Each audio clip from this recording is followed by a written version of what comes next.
അല്ല ഡോക്ടർ, ഇപ്പോൾ ഇൻഡിപെൻഡന്റ്. അനസ്തേഷ്യയിൽ പിഴവ് സംഭവിച്ചിട്ടില്ല, പക്ഷേ സ്ട്രോക്ക് ആണ് കാരണം. അങ്ങനെയാണെങ്കിലും ഈ രഞ്ജുവിനെ കുറ്റപ്പെടുത്താൻ പറ്റുമോ? അദ്ദേഹം ഒരിക്കലും ഇല്ല, പറ്റുമോ? ഒരിക്കലും ഇല്ല, ഇല്ല ഇല്ല ഇല്ല, മറ്റൊരു കാര്യം ഒരിക്കലും കൂടി, ഇല്ല. ഈ ഡോണേഴ്സിന് അതെ. ഇൻഷുറൻസ് പരിരക്ഷയുണ്ടോ? ഇൻഷുറൻസ് പ്രൊട്ടക്ഷൻ ഉണ്ടോ? കേരളത്തിൽ അങ്ങനെ ഉള്ളതായിട്ട് ഞാൻ 1-2 ഡോക്ടർമാരെടുത്ത് ചോദിച്ചു. അങ്ങനെ ഒരു പരിരക്ഷ ഉള്ളതായി അറിയില്ല എന്നാണ് പറഞ്ഞിരിക്കുന്നത്. കഷ്ടകാലമാണ്, കാരണം അങ്ങനെ ഒരു സംഭവം ഇല്ല. അത് ഏറ്റവും വലിയ പ്രോബ്ലം വെച്ച് കഴിഞ്ഞാൽ ഒരാൾ ഡോണറായി കഴിഞ്ഞാൽ പലരും ഇൻഷുറൻസ് എടുക്കത്തോലുമില്ല. അത് വല്ലാത്തൊരു ക്രൂരതയാണ് ആക്ച്വലി. കാരണം ഉം, ആ, കാരണം ഡോണേഴ്സ് എന്ന് പറയുന്ന അവരവരുടെ സ്വന്തം ജീവൻ പിന്നെ മണപ്പെടുത്തി കൊടുക്കുന്ന ആൾക്കാരാണ്. അവരെ നമ്മുടെ ഏറ്റവും വലിയ ആൾക്കാരായിട്ട് കണക്കാക്കണം. അവർക്ക് ഇൻഷുറൻസ് ഡിനൈ ചെയ്യും, കൊടുക്കില്ല. അത് തന്നെ വലിയ കഷ്ടമാണ്. ഓപ്പറേഷൻ മുമ്പ് അങ്ങനെ ഇൻഷുറൻസ് ഇല്ല.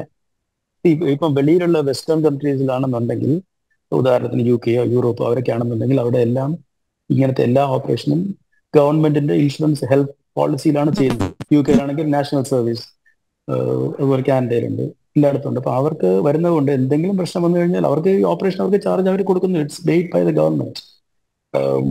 കഷ്ടകാലത്തിന് നമ്മുടെ ഇന്ത്യയിൽ അതായിട്ടില്ല. ഒരു കാലത്ത് വരുമായിരിക്കാം. അങ്ങനെ വരാത്തിടത്തോളം കാലം ഈ പേഷ്യൻസ് അവരുടെ സ്വന്തം കാശിട്ടാണ് അവർ കൊടുക്കുന്നത്. ഈ പൈസ ചെലവാക്കി അവർ ചെയ്യുന്നത്. അവരുടെ സ്ഥലം വിറ്റ് ഇങ്ങനെയൊക്കെ ആയിരിക്കും. നേരത്തെ പറഞ്ഞാൽ ഇത്രയും ചെലവാക്കുന്ന കാശുള്ള ഓപ്പറേഷനാണ്, അവരുടെ കയ്യിൽ നെറ്റ് ചെലവാക്കുന്നതാണ്. അത് അങ്ങനെ വരുന്നിടത്തോളം കാലം ഈ ഒരു പ്രശ്നം വരും. അത് കാരണം ഇവർ കുറ്റമില്ല, രഞ്ജുവിന്റെ യാതൊരു കുറ്റമില്ലാത്തൊരു കാര്യത്തിന് വേറൊരാൾക്ക് വേണ്ടി ഒരു ഓപ്പറേഷൻ ഇത്തരം സഹിക്കുന്ന പോലെ വേറൊരു കഷ്ടത വേറെ എന്താണത്? പക്ഷേ അത് കൊടുക്കാൻ വേണ്ടിയുള്ള ഒരു തരത്തിലുള്ള ഒരു ഓപ്ഷൻ നമ്മൾ ഇതുവരെ ഇല്ല, ഇന്ത്യ രാജ്യത്ത് ഇല്ല. അതാണ് അതിന്റെ ഏറ്റവും വലിയ കഷ്ടം.